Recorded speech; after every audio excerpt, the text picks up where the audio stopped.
Au Canada, il faut avoir préalablement obtenu un permis de recherche archéologique pour rechercher ou prélever des artefacts, quels qu'ils soient. Les plongées et les prélèvements effectués dans cette émission ont été faits dans le respect des lois et règlements en vigueur selon les provinces. Aujourd'hui, à Secret des profondeurs, direction les Grands Lacs en Ontario. Il y a plus de 100 ans, la région a connu la pire catastrophe maritime de son histoire, qu'on a appelée la Grande Tempête de 1913. Cette bombe météorologique a surpris un grand nombre de capitaines et leur équipage. Impuissants devant ce phénomène violent et inattendu, plusieurs naufrages d'envergure et pertes humaines ont eu lieu.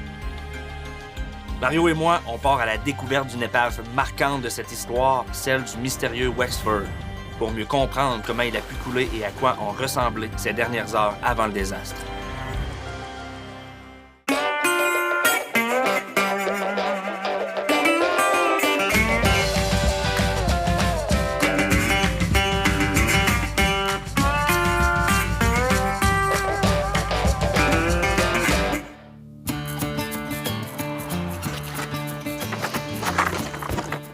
Direction Lac Huron, qui est le lac qui a été le plus touché par la Grande Tempête de 1913. Tu vas plonger sur le Wexford. Qui se trouve au large ici. À une dizaine de milles de Port Franks. OK. C'est là qu'on va partir? Exactement. On va aller retrouver Alicia puis Greg. Ah, super, ça. Tu sais, c'est pas un endroit qui est facile d'approche. C'est un endroit qui est hasardeux même pour la plongée. Fait on doit avoir des guides pour s'assurer qu'on est en sécurité. Ouais, super, ça. Puis là, Mario, on continue parce qu'il nous reste de la route à faire. Ouais. On part. Super, OK. On le sait qu'il y a 8 bateaux qui ont coulé sur le lac Huron, mais nous autres, ce qui nous intéresse, c'est le Wexford. Le Wexford? Ouais. OK. Bateau en acier, 250 pieds de long, qui a été construit en 1883 en Angleterre. Et c'est vraiment un bateau mystérieux. T'sais, on se pose des questions encore. Ça fait juste depuis 2000 que l'épave a été découverte, là. OK. Mon Dieu, ouais, ça fait pas longtemps, ça. Ça fait pas si longtemps que ça. Fait que souvent, ils le surnomment l'insaisissable. Parce que, après toutes ces années-là, de 1913 à 2000, on l'avait pas localisé encore. Ouais. Il y en a qui savent même pas qu'il y a des marins à bord. Tout le monde est décédé, hein? C'est ça? Tout le monde est décédé. On parle d'une vingtaine de victimes. Oui. Ils n'ont pas eu de chance, évidemment. C'est quand même un gros bateau. Ouais. Tu peux pas arriver et dire OK, on va faire le tour de l'épave en une plongée. T'sais, nous, on cherche des indices quand même précis. Il y avait des cales, évidemment. Ouais. Les panneaux de cales, ils sont en place là. Tu vas voir là, s'ils sont là ou non. Ouais. Ben, écoute, on va souhaiter qu'il y ait de la visibilité puis que... Belle température aussi. Belle température, Ça a l'air que c'est difficile de se rendre sur le site des fois. OK. Hey, nice to meet you. It's Mario. Bender. Alicia. Nice to meet you. So the plan today, we're gonna head out the AuSable River, out the channel, and we're gonna go about 10 miles north to the Wexford. The Wexford sank in 1913 during the Great Storm. This wreck will tell the story on its own. L'épave est à combien de temps d'ici? Trip down the river is about 15 minutes down the river. We gotta go really slow because our water level is really low. And then once we're out on the lake, it's about a half an hour to the wreck site. Oh! OK. Let's go!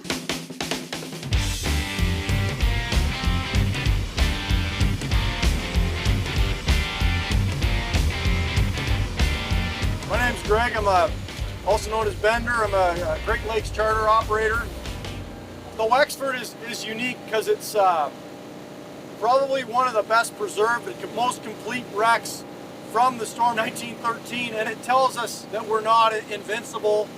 You have these iron boats that were sort of in their first generation, and to be so many of them being knocked out in one day or one night reminds us that, for all our technology, we're still very, very fragile. We're almost to the wreck site of the Wexford.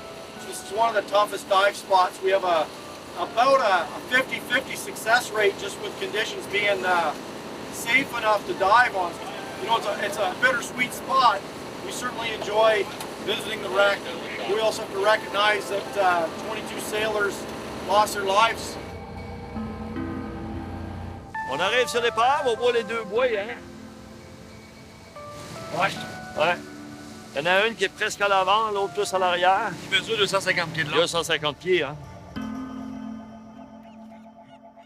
When everyone's ready, we'll swim towards the bow Okay. And then we start swimming towards the stern. Okay. So there's 3 levels. What we'll do is we'll drop down to the very bottom Okay. and swim in How there. many feet? It's about 80 feet. 80? About 80, 85. Okay. It is very silty. So the wreck is buried. Il y a des victimes dans le fond de l'eau, là. Ouais. Ça veut dire que c'est un lieu de sépulture. Parce qu'il y a probablement la moitié de l'équipage là, qui est demeuré prisonnier. Dans le bateau. Tu sais, Mario, si tu peux filmer des effets personnels, Ouais. tu sais, c'est touchant, là. Ouais. Parce qu'on N'importe sait quoi, qu'ils ont là. appartenu à une des victimes, parce qu'il n'y a aucun survivant, là. Non, c'est ça. The shipwrecks are protected. It is illegal to take anything off the wreck. That doesn't stop people from doing it, though. We always have to explain to people that when they do the dives with us, everything has to be left. Bon, ben écoute, de toute façon, nous, on est là pour prendre des images, puis on touche à rien. On voit quelque chose, on essaie de le ramener par l'image. là. C'est une épave historique. Ouais. Ça fait quand même partie de la plus grande catastrophe que la région a connue ici, là. Ouais. Puis c'est la plus mystérieuse. C'est quand même intéressant, malgré que c'est macabre, ben, tu sais, ça reste une épave. Ben écoute, on va aller voir ça.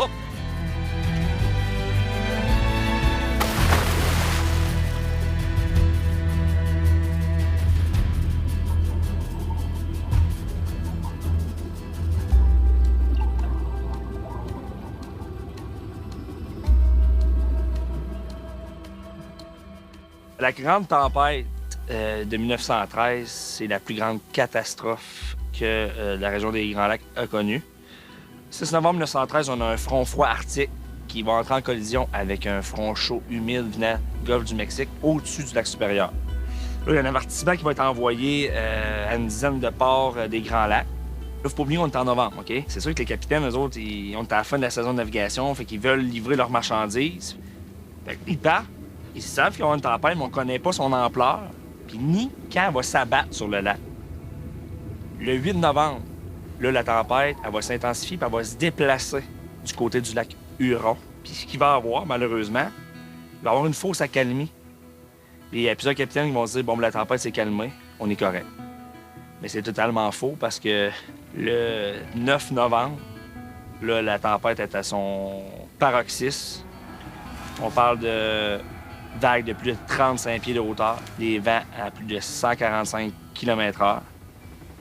Il y a 12 bateaux qui vont sombrer, dont 8 qui se trouvaient sur le lac Huron. Puis tu sais, quand tu vois la grosseur des bateaux, là, c'est là que tu comprends la force et la violence de la grande tempête de 1913. Mario, là, il est au fond, puis c'est sûr qu'il pense à ces gens-là qui ont perdu la vie dans une tempête. Il s'imprègne beaucoup des histoires.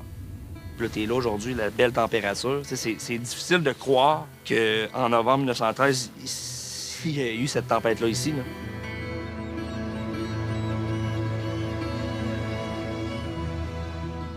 Au retour à Secret des profondeurs. Le 11 novembre, là, les corps ont commencé à s'échouer sur les rives canadiennes et américaines du lac Huron.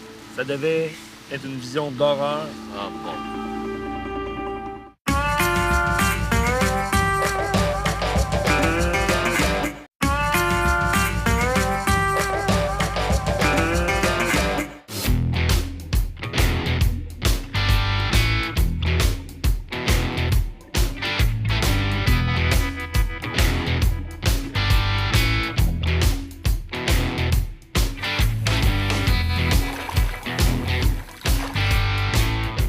Ah, c'est tout un épave. Ouais? La visibilité n'est pas terrible, par exemple. En dedans, c'est mieux? Un peu mieux. En dedans, on doit avoir 10 pieds. OK. Extérieur, à peu près 5-6 pieds. L'eau est blanche, hein? Tu sais, c'est comme toute blanchâtre. Puis tu peux pas mettre de lumière parce que c'est comme la brume. Ouais. Plus tu mets de la lumière, plus ça éclate. Comme une tempête d'hiver. là. Fait qu'on va sortir. Ouh.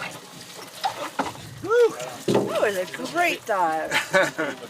Tu vois qu'il y a au moins pas 8 pouces, 10 pouces de sédiments. Là. Ça Elle est fait 110 partout ans à qu'elle est là l'intérieur. aussi. Ça fait Hein? longtemps. Ça fait 10 ans. Ouais. Ben, mais que tu touches à quelque chose, là, tu vois plus rien. Ben, c'est une bonne affaire. Tu sais, je pense aux marins, je me dis, sont enterrés sous les sédiments. Exactement. C'est leur tombeau. C'est une épave, comment je pourrais dire ça aussi, qui est macabre un peu, le fait de savoir qu'il y a eu beaucoup de personnes décédées, qu'il y a beaucoup d'ossements probablement dans le fond. Tu ressens ça.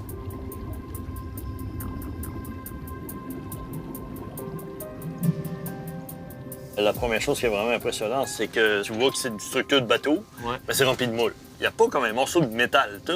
Où est-ce qu'il y a une place pour placer une moule là et là? Là, on le voit, là. Ah ouais, c'est rempli. Après ça, ben là, on continue, on descend dans l'épave, Ouais. puis on va arriver, tu vois, ça, c'est les ballers. Donc, les deux gros ballers. Ils sont gros, hein? C'est gros, ouais. Très gros. Fait qu'en s'en venant, parce que là, notre temps de fête a vraiment terminé, là, sinon on aurait tombé en décompression. En passant, mais j'ai vu qu'il y avait une plaque qui avait été comme soudée vraiment sur le pont. Il semblait avoir des choses écrites dessus, mais tu sais, moi, j'avais pas de temps, je pouvais pas passer de temps dessus, là. Peut-être une plaque commémorative. Ouais. La grande tempête. Y a-t-il un plongeur qui est décédé, est déjà décédé ouais. ici? Je sais pas. Ouais. OK, en tout cas, on va aller voir ça au Moi, fil j'ai de jamais ça. vu cette plaque-là nulle part, là. Non? Fait que ça, c'est la preuve que vous n'avez pas le temps de tout faire. Ah, là. ben non, c'est sûr, là.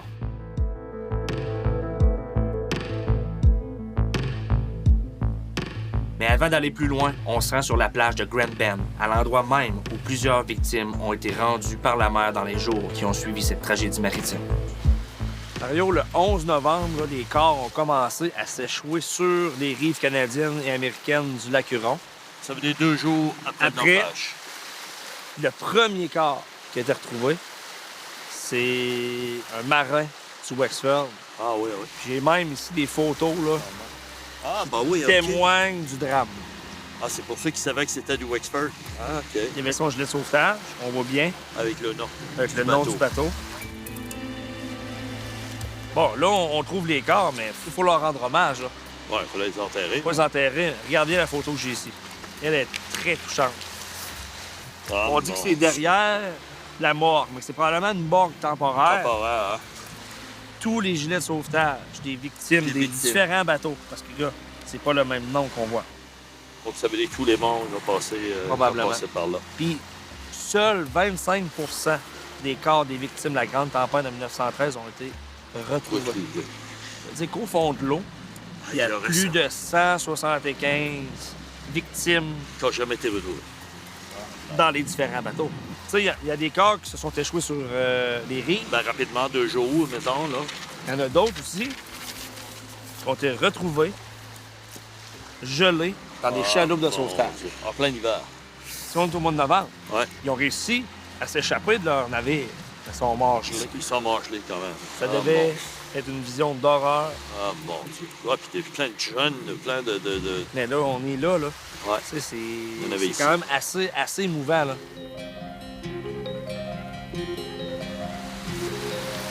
Fait que là, Mario, on est attendu au Huron Country Museum parce qu'ils conservent des artefacts Ah oui. de la ok. grande tempête de Les 1913. pièces. On va aller voir ça. OK.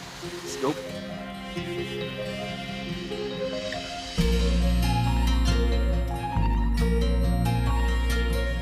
En route vers le musée, on s'arrête à un phare pour tenter de reconstituer le fil des événements quelques instants avant le moment le plus fort de la tempête.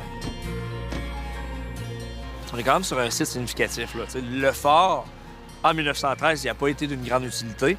Tu sais, des aides de navigation à cette époque-là, il y en avait, mais il faisait Ouais. tellement pas beau. Ouais. Avec les capitaines, probablement, qui voyaient même pas les lumières des différents phares. Exact, ouais. Il n'y avait pas de télégraphie sans fil. Tu sais, l'information, elle circulait pas vite, là, comme aujourd'hui. Ouais. Non, c'est ça. Faut vraiment passer à une autre époque. Il faut se avec remettre des là, dans moyens. le contexte de l'époque. Fait ici, la lumière était trop faible. OK. Fait qu'on on l'a modifié, par contre. Ouais. Après la tempête de 1913, là, Ça a changé beaucoup de on a choses. changé la lumière pour qu'elle OK. soit plus puissante.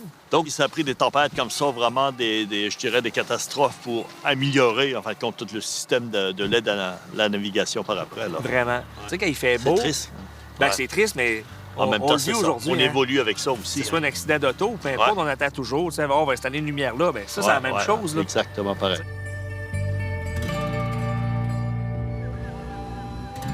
On arrive maintenant au Huron Country Museum pour voir quelques vestiges de la grande tempête de 1913. En plus du Wexford, 11 autres navires ont coulé dans la région durant cette catastrophe maritime. Je pense que vous avez des beaux artefacts à nous montrer en lien avec la grande tempête de 1913. Moi, Mario, on est impatients de voir ça. Yes, we have lots of things you'll want to see today. Follow me.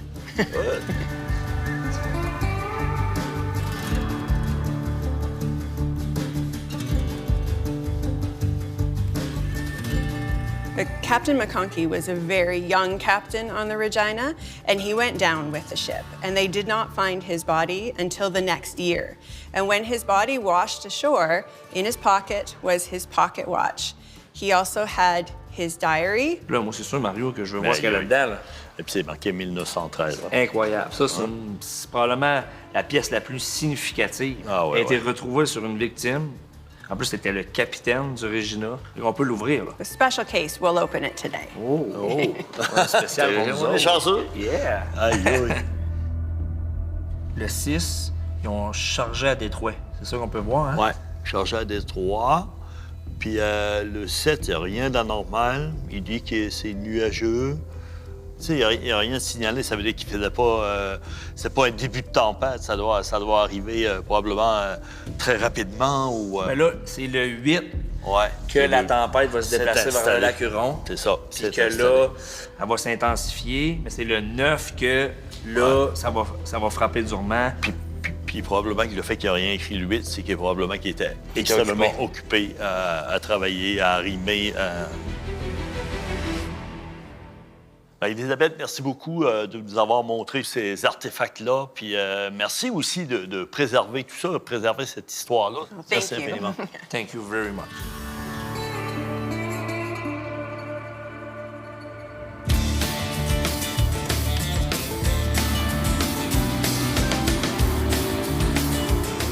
Maintenant, j'aimerais ça réussir à prendre des images claires de ce qui me semble être une plaque commémorative sur le site de Wexford. Mais pour être certain d'avoir assez d'air, cette fois-ci, je vais me rendre tout de suite à l'endroit où je l'ai vu. Sur le détendeur, il y a un transmetteur, puis ça transmet à ma montre la quantité d'air qui reste à la bouteille. Fait que plutôt que prendre mon manomètre de pression puis aller voir, mais là, je fais juste de garder ma montre, puis je sais automatiquement comment il reste d'air.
Puis Mario, Oui, c'était vraiment le fun parce que là, on est allé plus dans les détails. Hein? Tu sais, la première plongée, on est allé les gros shows. Là, on prenait le temps de vraiment de garder les petites choses. Là. Ben, tu sais, il y a des valves, il y a comme des barrures de porte. Là. On a vu une assiette. Ah, c'est capoté. Je veux dire qu'il y a des gens qui ont touché à ça, qui ont travaillé avec ça, puis qui ont disparu là aussi. mais là, nous, on est là pour raconter Ouais. cette histoire-là au reste du Canada. C'est Ah, peu c'est- connu, ça. Non, je pense que c'est... Je pense que c'est un travail utile. Ben, je pense que oui.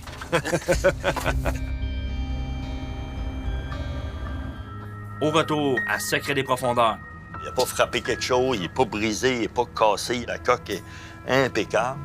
Donc, il a coulé parce que probablement c'est rempli d'eau.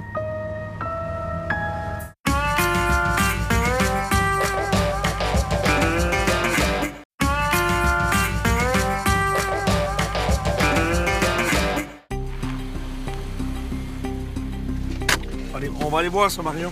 Ah ouais, j'ai hâte de te montrer ça, là. On va s'installer à l'intérieur.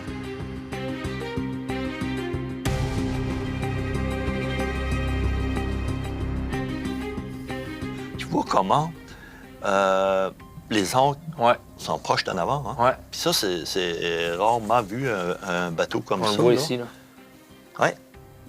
Fait qu'on va descendre jusqu'au fond. Il y a 85 pieds en avant. Ici, là, on descend tout le long de la proue. Oh! Un endroit assez extraordinaire. Un compas à pointe sèche. Ouais. Ça, c'était pour mesurer les distances sur une carte marine. Exactement. Ça veut dire que ça a été utilisé par le capitaine ou le premier maître. Ouais. Puis tu vois, quand même, il est bien conservé parce que la pièce est tellement petite que c'est difficile à une moule de s'agripper dessus. Là. Ouais. C'est pour ça qu'on la voit bien comme ça. Puis on est allé dans des endroits un petit peu plus, je dirais, intimes. Oh. Une toilette avec le bol. Tout est en place. Puis, dernière chose que je vais te montrer, puis qui est quand même assez impressionnante, mais c'est la plaque. Il y a une plaque qui a été soudée sur le pont, qui a à peu près là, 3/4 de pouce. Puis, C'est commémoratif, là, clairement. Là. Ouais. Ça, moi, je considère que c'est un endroit où les plongeurs peuvent aller passer une minute, prendre le temps de réfléchir au drame. Exactement. Puis quand c'est prouvé aussi que quand il y a un an, tu sais, quand il y a un an, on dirait qu'on est plus sensible à une personne. Parce que si on dit qu'il y a une personne qui est décédée là, c'est quelque chose. Mais si on dit que le capitaine Brian est décédé, ben, on dirait que tout de suite, ça... Puis là, ben, le fait que tous les noms de ces personnes-là sont indiqués, ben c'est ça. Tu vois qu'il a coulé par... Écoute, 99 probablement, c'est rempli d'eau. Il n'a pas frappé quelque chose, il n'est pas brisé, il n'est pas cassé, il n'y a pas de trou, il n'y a pas rien du tout. La coque est impeccable. Donc, c'est vraiment parce qu'il y a de l'eau qui est rentrée à l'intérieur. C'est des panneaux de cale, je suis en train de me poser la question. Ils sont pas là, hein? Non, ils sont pas là. Il y en a qui avaient juste comme des grosses toiles qui tiraient, qui mettaient par-dessus. Mais ici, j'ai l'impression que c'est peut-être... C'est peut-être plus en bois. Mais regarde, tu vois, il est ouvert un petit peu. Oui. Comprends-tu? C'est comme des planches, parce qu'il y a du bois entre le deuxième et le troisième pont. Oui, il y a des planches de bois. Ça pourrait être ça. Et ça n'a peut-être pas résisté à la tempête, ça. Ben non, ça... C'était pas super étanche, là. L'eau rentrait par là. Fait que peut-être que ça a rentré par les cales, là. Ça aussi, oui. Ah oui, ça se peut fort bien. C'est une épave quand même qui est riche d'histoire, là. Ouais, énormément.